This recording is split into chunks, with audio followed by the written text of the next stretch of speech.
Did you think at the time that you really had a physical problem? I thought that I had broken my brain. So this was completely overwhelming you. Yeah, I must have gone to the ER like 12 times, but everybody kept saying I was fine, and every time they checked my vitals, they were like, you're completely healthy. You're thinking, I broke something, I'm not right, I need medicine to come fix this, or somebody's got to fix me. You've arrived at the Mental Health Spotlight podcast with therapist Caise. Well, I welcome you. Thank you for being patient as I got everything set up.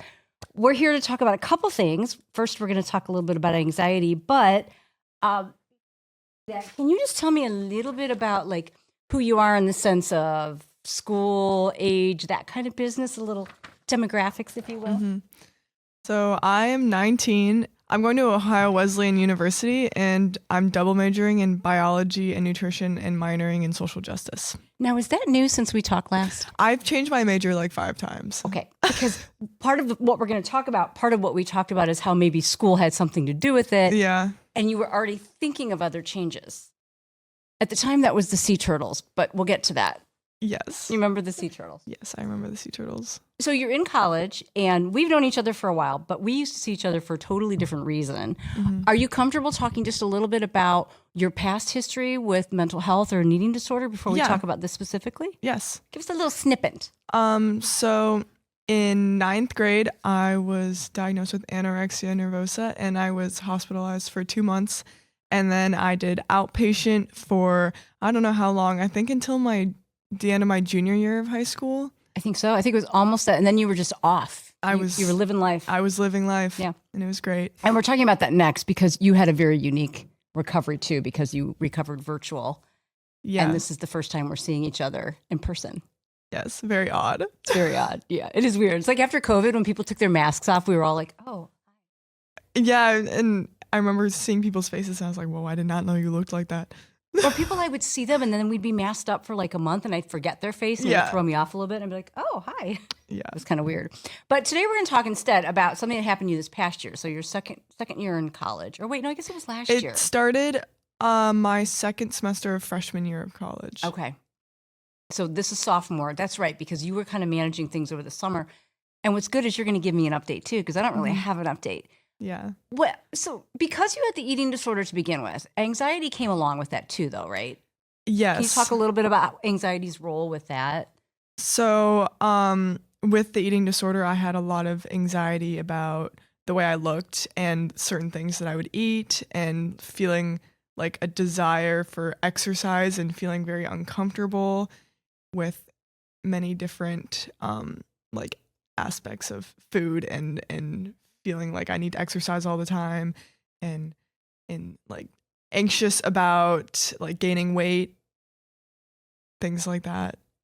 So anxiety was always there. Yeah, and I was an anxious child growing up. My parents never really had to put pressure on me in school because I was anxious about school by myself.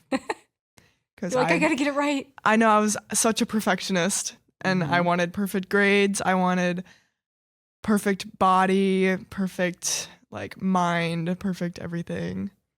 I remember one of our, I don't know if it was a joke, maybe to me it was letting the grades slip would be okay. Like you were studying for something once for like 7 hours. And I'm like, could you do 4? And you were like, maybe. And then I think one time you did something for like 2 hours and you got a higher grade than when you studied for 7. I actually had a problem with overstudying, and I would stress myself so much that I would actually end up doing worse than I would have. And no sleep. I remember you would pull these late nights, but you were smart. You came around and realized it. But for a while there, the anxiety was behind so much of what you did. Mm-hmm. Did it get louder with the eating disorder? Because that's going to get us up then to last year. Yeah, because I would have like obsessive thoughts all day, like food noise is what they call it now. Yeah.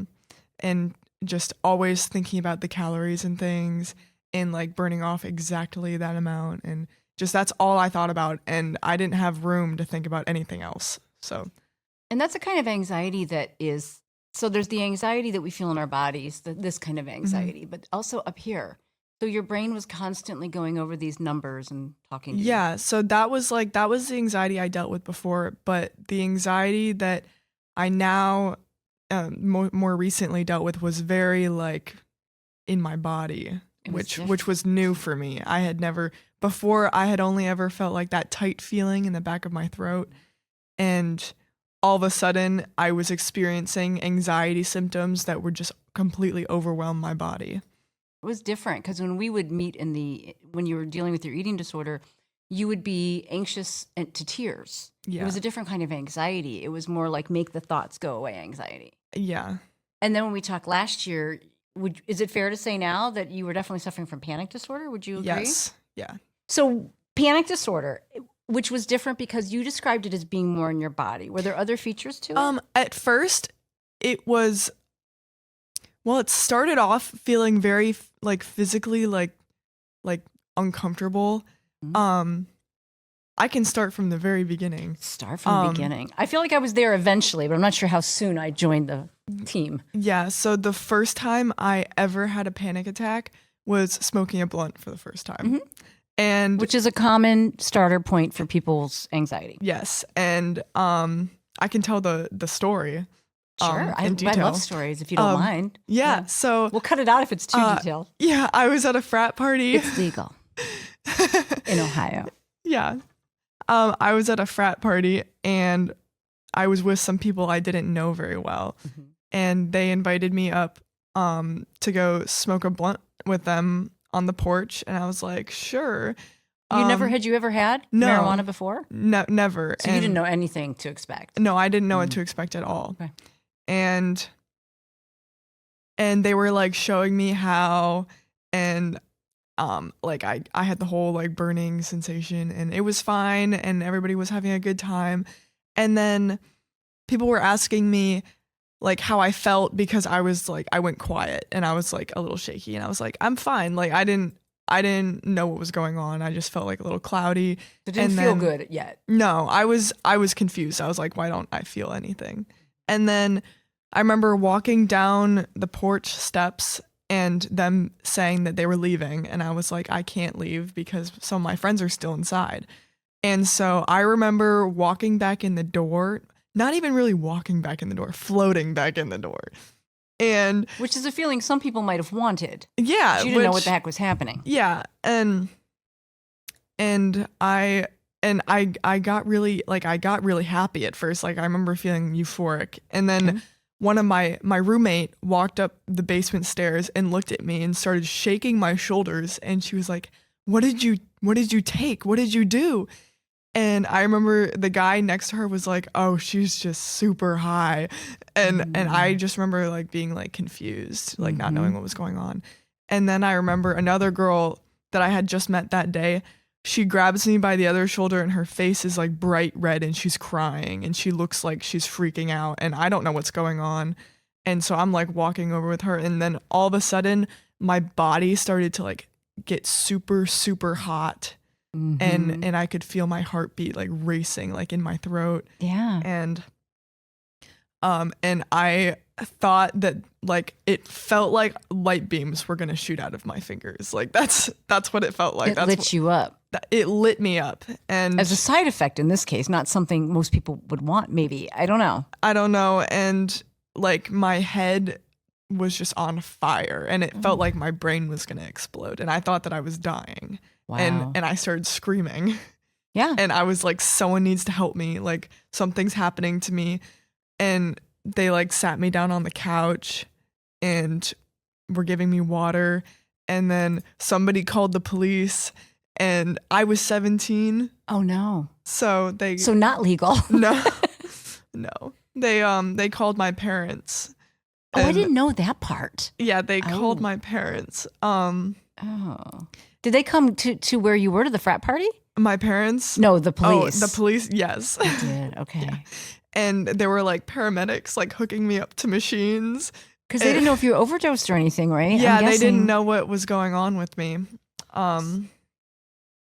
They told me I had just greened out and I had a panic attack. And your brain learned what panic meant in that moment. Yeah. And after that whole thing happened, like after I calmed down, it must have lasted only like at most an hour. Oh, that's not bad. Yeah. At least that initial intensity was an hour. And then I remember they were like, "You're gonna get the best sleep of your life." They like walked me home, and after that, it was fine. Like I didn't get in trouble or anything. Mm-hmm. Yeah, you didn't do anything wrong. You just had a reaction to something that you didn't know how to predict. Yeah.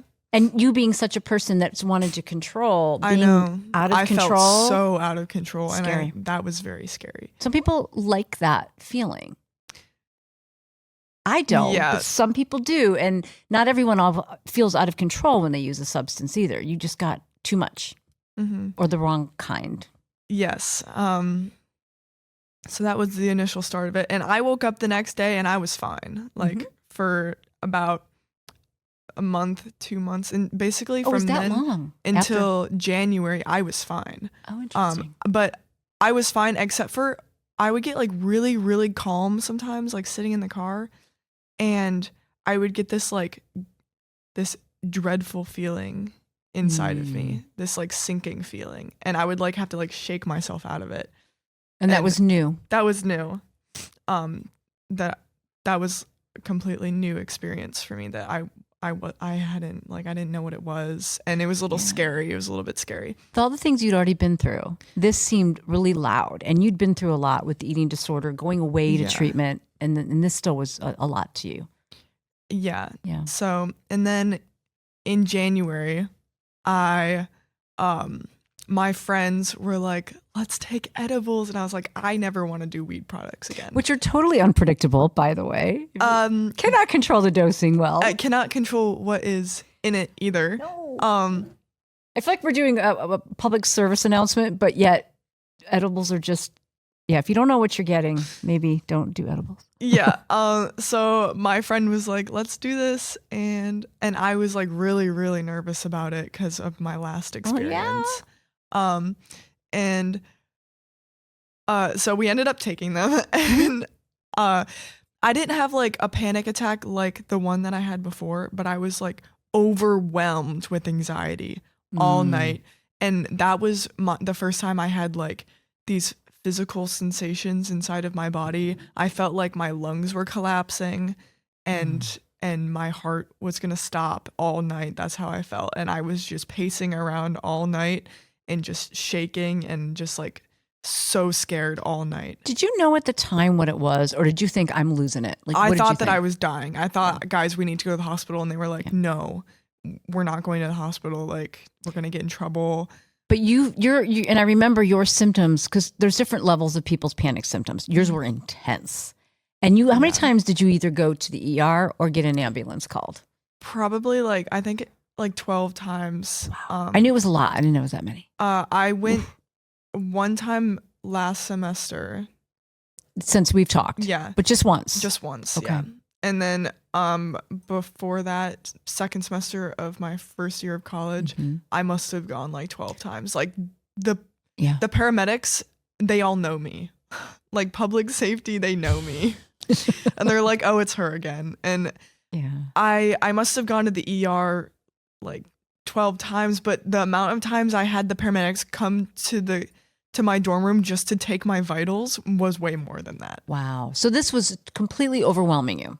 It was very debilitating, and I could not focus on my schoolwork at all. And did you think at the time that you really had a physical problem, or did you think this is anxiety, but it feels like that? Like, where were you on the fence with that? I thought that I had messed up my brain, or that like the marijuana had done something to my brain. Okay. And I had broken my brain, and my body was releasing all this cortisol and this adrenaline into my body like uncontrollably. I mean, that was after like I had gotten, which in a way the last part is true. Yeah. And but you weren't broken.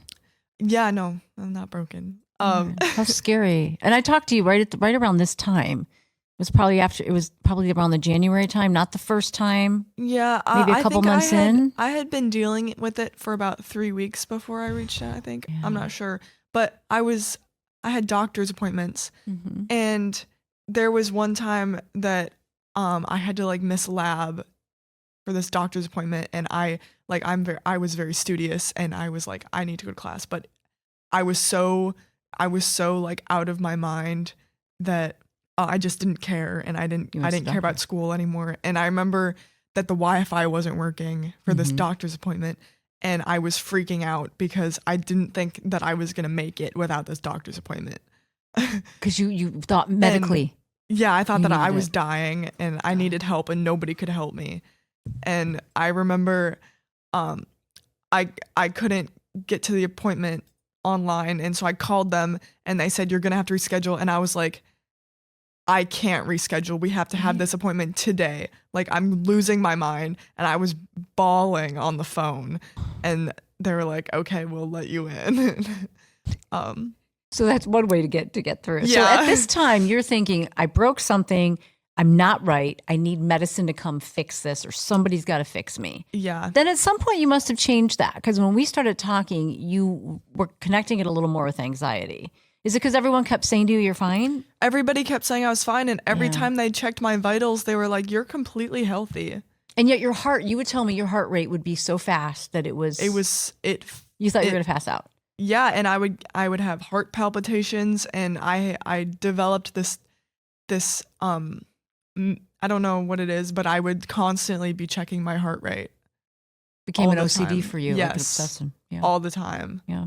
And I remember you saying too, it felt heavy. You'd feel tightness, which are scary things to hear. Like in my chest, and then after about like 3 weeks of that going on, I started to be completely dissociated, like, from everything around me. Like I felt like I was floating all the time, like like far away from everybody and everything, and just nothing felt real anymore. And we talked about how that can be a symptom. It's an extension of anxiety. It can be like this derealization or this depersonalization. You got it all. Like you got, if you're going to pick stuff for panic, you got the extreme physical. I'm sure there's the cognitive, and then you had all of this, the floating and everything. You get hit hard. Yeah. And I think the scariest symptom that I had was, there was one time where I came back from class and I was laying in my bed, and I would get this like dizziness feeling, like whenever I would try to read something. I remember not being able to do my homework. I remember the chemistry was a problem. I couldn't read my chemistry textbook. There's something about chemistry. Because I had a panic attack once when I was reading my chemistry textbook, and after that, I couldn't open my chemistry textbook without having a panic attack. It got assigned. I got assigned. Anything can assign panic to it. It happened to be your chemistry book, which we laugh about now. It wasn't funny at the time. But I interrupted you, so you're going to say what happened in your bed. I had like, I forget what it's called, but an episode sort of like sleep paralysis, but like while you're awake. And it's from like when your brain is so overwhelmed that it shuts off motor coordination. Like an anxiety paralysis in a way. Yes. And that is it only lasted about 2 seconds maybe, but I was frozen and I couldn't move my body and I couldn't open my eyes, and I was like, oh my God, it finally took me over. You were firing on every level. Like you said so well earlier, the cortisol and the fight or flight, and it was just blowing up, and boom. Yeah. And it was really intense when I would try to go to sleep because I was just focused on my heart and my heart beating. Yeah. I was hyper aware of my heart beating all the time. And a lot of things. I remember you could tune into so much that most of us don't even think about. We tune all that out. Yeah. And like I could feel my blood flowing through my body, and like my blood pressure dropping and rising. I could feel it all. I was way too in tune with everything. And that again is another trait of that. And I'm normalizing these not because they weren't horrible, but they are part of what it looks like. Whenever fight or flight is that intense, and it doesn't need to be, these are things that hypersensory, which you would need in an emergency potentially. Yes. And not sitting on your bed in college. No. Trying to go to sleep. Like, and sitting in class too. Like I just could not pay attention. It sounds like it got very random, if I'm remembering. It happened just all over the place. I would go to sleep having a panic attack and wake up the next morning trying to make my breakfast and I'd have a panic attack. And it was happening at least 3-4 times a day. Super frequent. For a while. And then I was put on Prozac. So finally you connected with who for the Prozac though? Where do we get you connected? There was like a school psychiatrist that I talked to. I do remember that. Yeah. And Did they give you a PRN at first, or did they just go right to the Prozac? They just went to Prozac. Okay. And they gave me propanolol.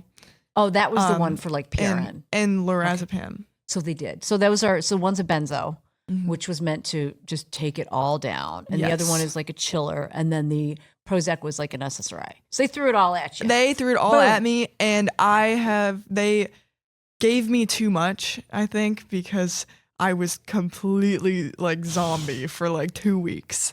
You were like, I feel less anxiety, but I don't feel like me. And you couldn't study? I remember you saying you couldn't focus on anything. No, I could not do anything. And I don't really remember anything from that period of time at all. Well, you kept taking the Ativan because it made you feel better and took some of the symptoms away. But in their defense, you were so extreme, they just wanted to get you functioning again. Like, I didn't think at the time you should even stay in school, if you remember. I was like, can you go home? I'm like, you need to reset somewhere. And there was a time when my mom came and picked me up and brought me home for a while. Good. I think I might have talked to your mom. You gave me permission, but I think I did. Yeah. So I was like, whoa. Of course, were you even 18 then? You were still 17 in your No, first I was year. 18 at that point. By then, okay. Yeah. Because you're really young for the grade. Mm-hmm. So now you have all these meds in you. So you're maybe not having heart attacks anymore and calling the ER, but you're not okay. I was not okay. And by then I'll mention too, we had already started to talk about what is anxiety, what is cortisol. Logically, you knew these things. Yeah. But your body was being a punk. Yeah. So after we had therapy for a while and we talked about like all the different symptoms and we like really dove into what it was, like what panic disorder is and everything that's going on, it really started to make sense in my brain. But my body continued to like freak out and fight it. Yeah. Because it remembers it. It's almost like it thinks, well, don't I have to protect you? Don't I have to do this? And even logically, when you're like, I'm fine, I think it takes a lot longer for the body to stop its little game. The good thing is, and I'm sure you'll talk about this, once the body quits doing it so often, it kind of forgets to do it, which is kind of nice. It's like a positive feedback cycle. So it like goes and then it goes and then it goes and it goes and it goes. And then it's all momentum, right? It ramps up and then it slowly ramps down. And so you get into these panic cycles and you can't get out of it. You're like, how do I break this? And great point. You can. It's tough. And when you talk to medical doctors, they dose you up on all this medication to like break you out of this cycle. But a lot of these medications have like, they gave me rebound anxiety. And as soon as I came off of them, I would have panic attacks. And so they only helped in the moment. And we did want to get your panic down to less than 4 times a day. Because how can you do your own skills, your own cognitive work when you're in a state of panic? Yeah. I actually learned to just sit in it. Right? Because I mean, but not when it was so intense at first. That felt like too much. That was a lot. That was really hard to just sit in. Made me uncomfortable hearing you talk about your symptoms. But did the meds bring it down at least a little so you could sit in it? Yeah. So I actually went off the Prozac after like 2 weeks because it made me feel like completely gone. Or the lorazepam. I would use the lorazepam for like extreme circumstances, but the propanolol I couldn't take because it slowed down my heart rate, which freaked me out. Right. And I would have anxiety while on the anxiety medication. So the anxiety meds, if they're titrated correctly and you get just enough, they can help take the edge off. But you're saying too much and it's just as bad. Yeah. And like they told me that it was supposed to slow my heart rate down. And I was like, that means it's going to slow down too much and I'm going to die. And your brain's already taking things to the extreme. Yeah. And part of my thought process was that I had damaged my heart during the years of eating disorder. So I thought that normally a person would be able to handle panic disorder and like your heart can handle the racing and your brain can handle it. But I thought that I had weakened myself and that I wasn't going to survive it because my heart is weaker than other people's hearts. Which created a whole other piece of anxiety. Yes. And you heard that the whole time when you were getting treatment, weren't you? If you don't eat, your heart muscle will die. I know. That can be true. Yeah. But in your case, it wasn't. You recovered fully. But yeah. And part of me was just like, what if I damaged myself and I'm not as strong as the average person and it's actually going to hurt me because I'm not as strong as what they would say the average person is. So that's a global fear, isn't it? Not only is this happening in the moment, but globally you're like, I'm broken. Yeah. I'm not as strong as I need to be to get straight A's and work hard and do all this stuff. And I thought that I had damaged my brain too. So even though you got into Ohio Wesleyan at like top of the class, but that's okay. That's okay. Yeah, you're very high performing. So when did it start to shift to where there was a reduction in the panic attacks? When did you notice a little more functioning? Because last we talked, you were going home for break. Spring break, you had managed symptoms to where they would come and go, but you had weeks of time where you were doing okay. But it was ramping up still, and then you went home. And I don't know what happened next, actually. So pretty much all of summer, I was panic attack free. That's what I figured, because you thought if I go home and reset, I'm going to be fine. Once the stress of school was gone, I just felt this relief.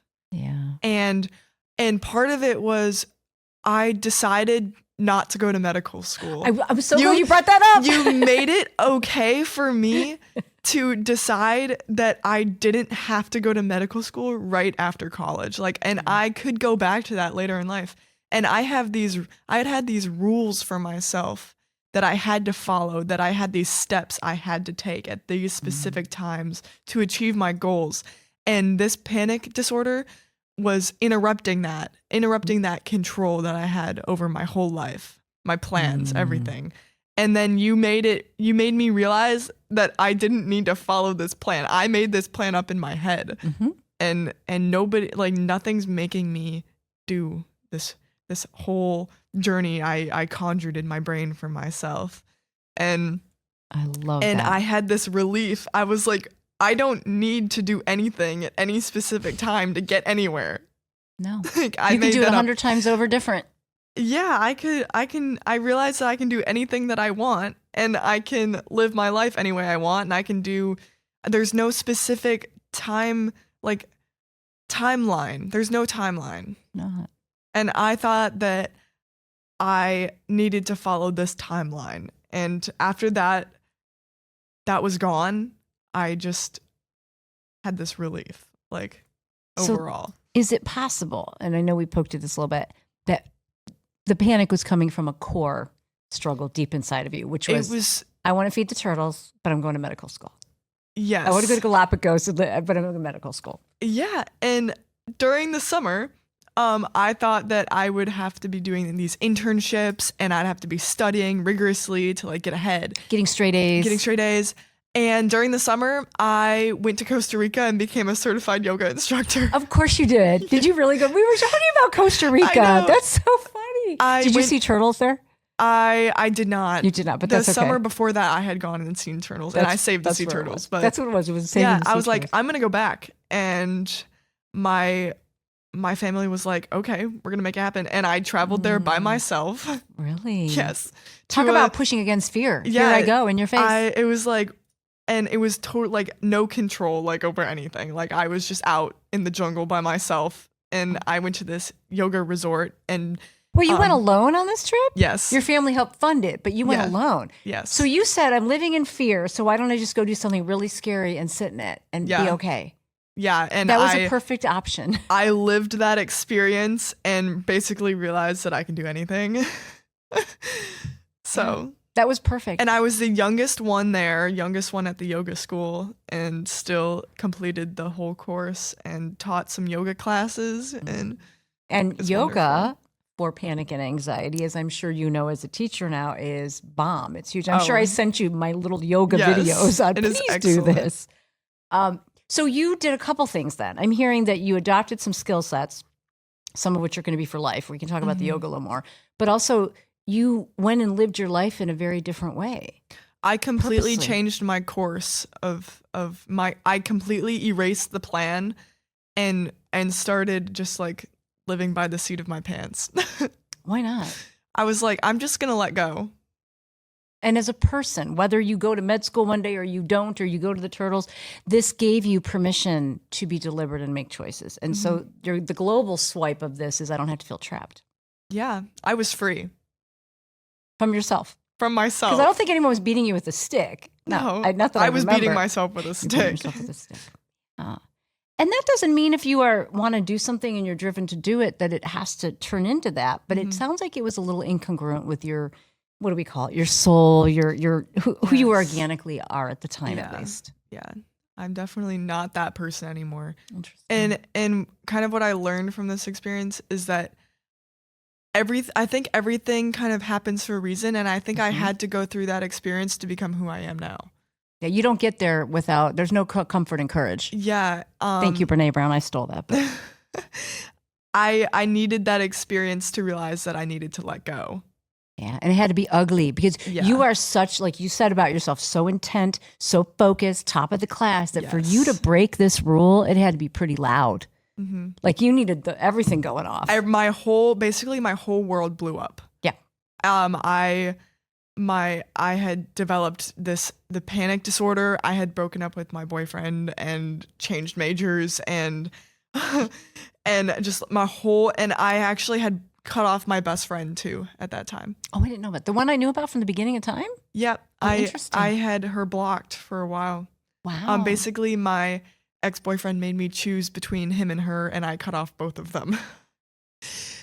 During that period of time. You're like, I don't want to be trapped. Do you hear me? No more trapping. No more trapping. I choose. And, yeah, my whole world blew up. Ah. And so it needed to for you to rebuild it. Yes. And I love that. I completely rebuilt it from the ground up. So you decided then to do all this to help yourself, which it's been huge. But something you said earlier that I think is important to highlight is every now and then that panic still remembers it lives there. Yeah. It doesn't have its source anymore. You've gotten to it, but it's almost like a habit, right? Sometimes that little it fires tick up. comes out. It does. It can. fires up. But what do you do with it now? If you start to feel it, how do you handle it now?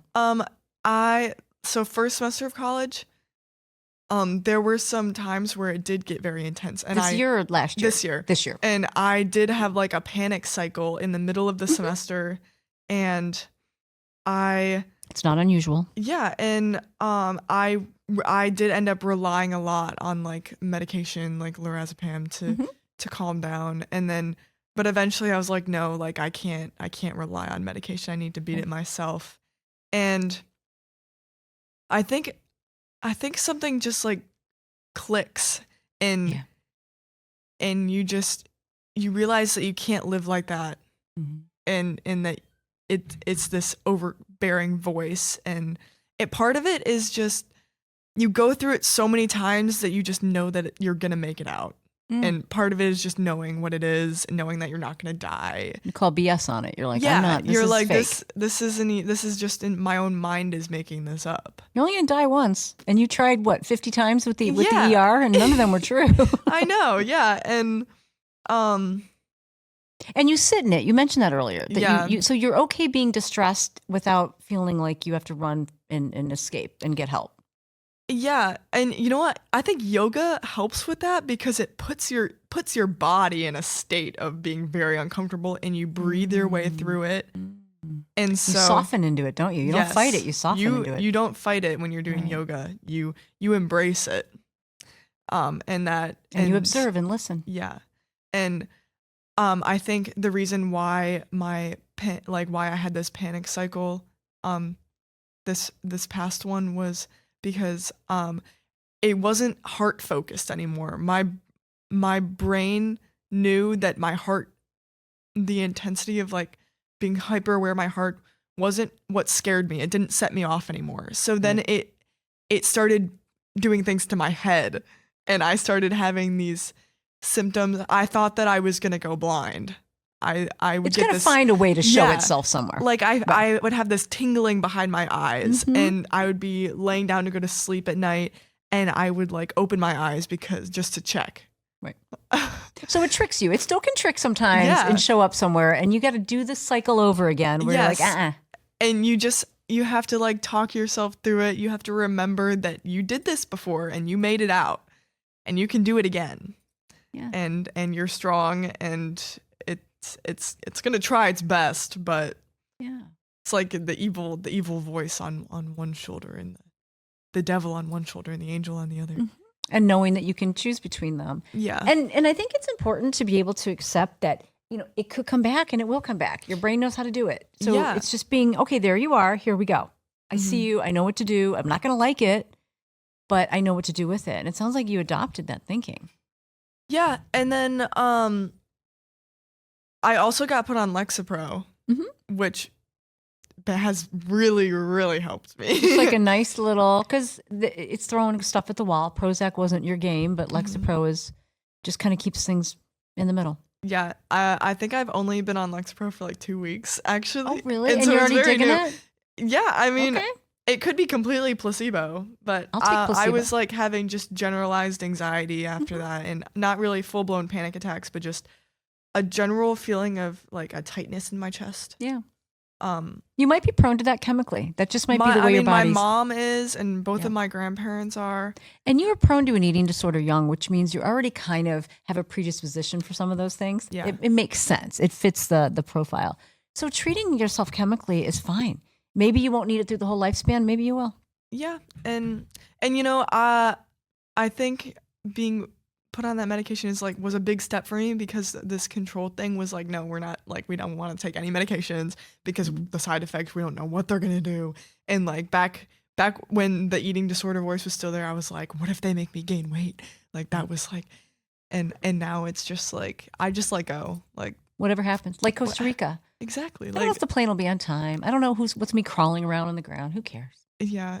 Yeah, and we're doing better now. Oh, we are doing better. I'm so glad to hear that, because that's kind of where we left off. Is you're like, I'm going to reset. I'm going to go in for the summer, and you did it, and you picked up a new focus point. It's not just that it's yoga. Anytime you do something new or novel, I think we talked about this a little bit when you're struggling, it pushes the other crap out of the way. So now yoga's in the front and center, or whatever you chose to do. Yes, and I also started playing ukulele. So I also have been playing ukulele for like 2.5 months now. Such a hippie now. I love it. I know, it's awesome. I dated a boy during the summer and realized that no, he's gone. Anyway, but I don't like he. Okay, so I just love the way you said that. I dated a boy. Yeah, that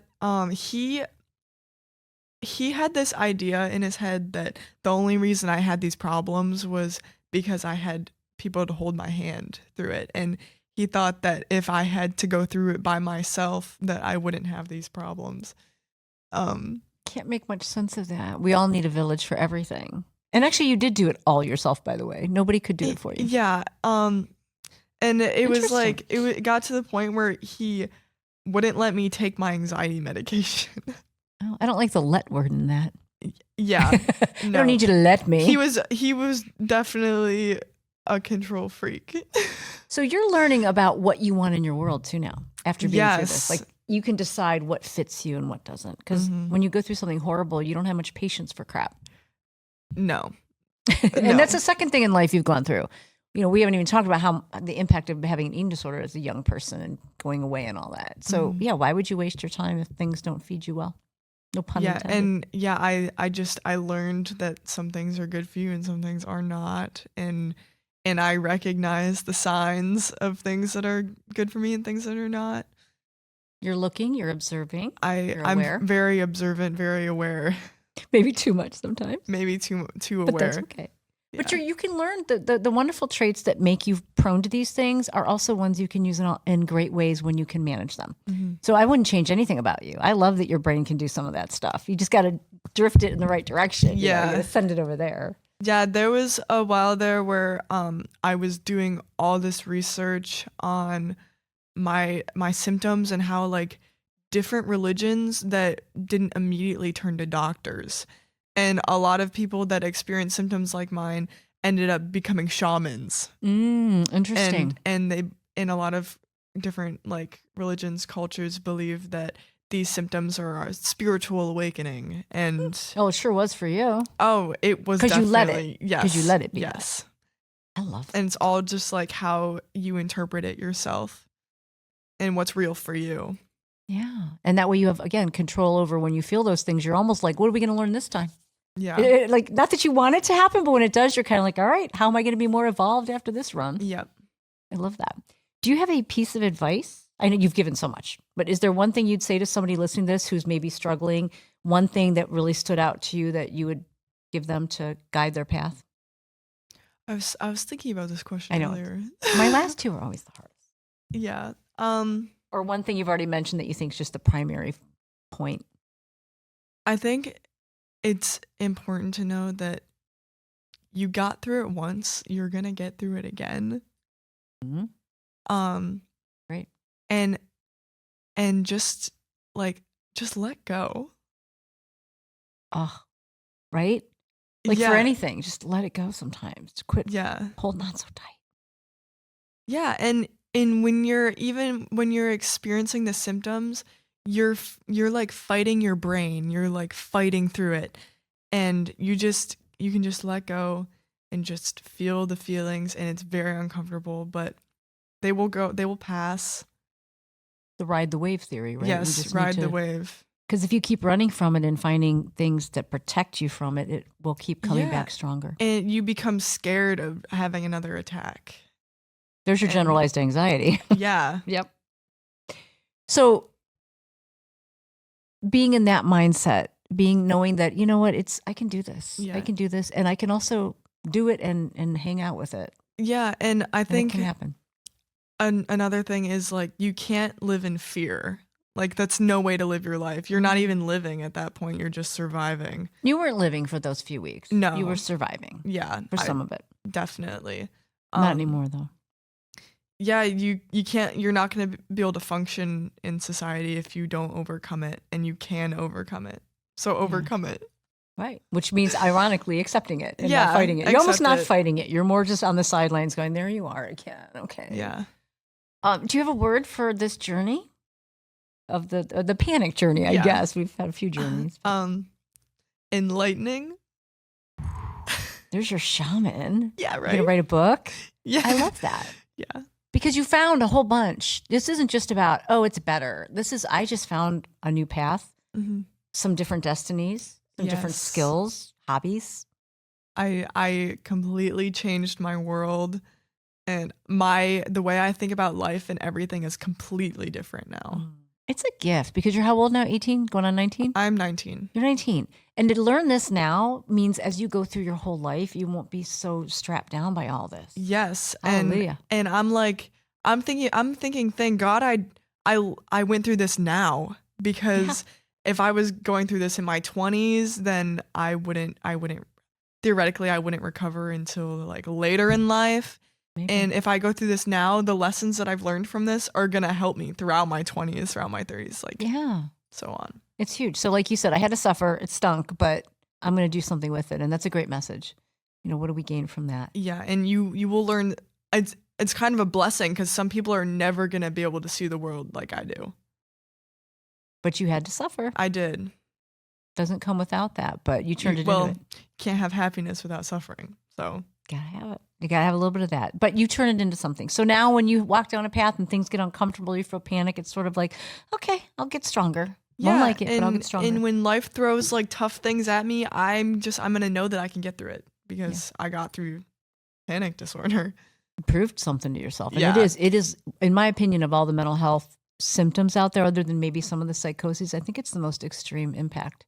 Yeah. It really hits people hard. So I love that you were able to talk about this, share ideas. I was glad to hear what you did with it, because I didn't know. This was a little treat for you. Like, what'd she do in the last 6 months? So this was really good. And I think a lot of people listening to this will have some faith and some hope and also some ideas. Mm-hmm. So namaste. Namaste. Thanks for listening to the Mental Health Spotlight podcast, helping you hold hope on your recovery path.